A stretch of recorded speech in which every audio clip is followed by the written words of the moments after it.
Duxbury is a beautiful seaside community. The history of European settlement in Duxbury dates back to the 1600s, and you can see much of that history reflected in the buildings around town, including the First Parish Church. The original meeting house was built in 1627, and the building that stands here now was built in 1840.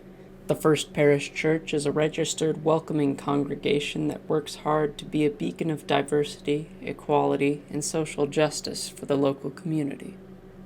Every Sunday, the congregation acknowledges the Wampanoag people, the original inhabitants of the land where the church is located.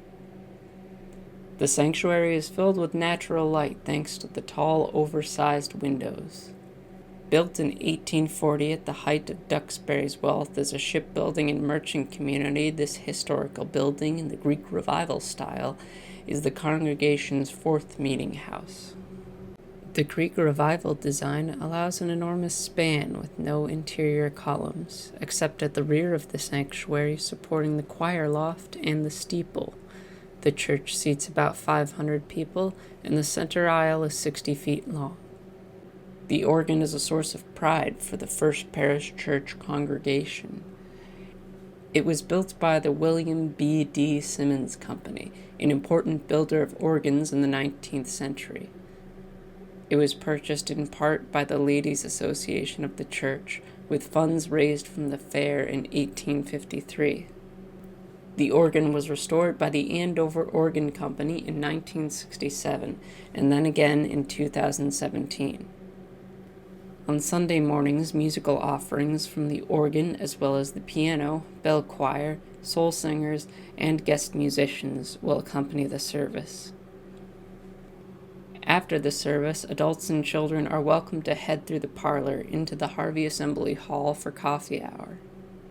Coffee hour is a perfect time to catch up and meet with other members of the congregation, enjoy some homemade snacks and coffee, and reflect on the service or other events happening around the church within the community. The Harvey Assembly Hall is used for many other purposes, including church fundraisers, social events, collations for memorial services, local theater productions, folk music concerts, and general rental by the community. Down the stairs on our garden level is the chapel and the church school. This is where First Parish Church children have a weekly chapel service, including their own chalice lighting, songs, and joys and sorrows. The children meet in the classrooms according to their age and participate in a variety of activities to nurture their spiritual growth, as well as build their sense of community within the UU faith. The garden level space is also used by Congregation Shirat Hayam for temple services. The grounds of the church have been recently landscaped, but a favorite feature of all is the enclosed playground and the very old copper beech tree that everyone loves to climb. The patio outside the chapel is a memorial garden and the gathering place for lay-led summer fishermen services. We hope you enjoyed this brief tour of our church. We are proud of our facilities and we work diligently to maintain them for future generations. Please come visit us soon.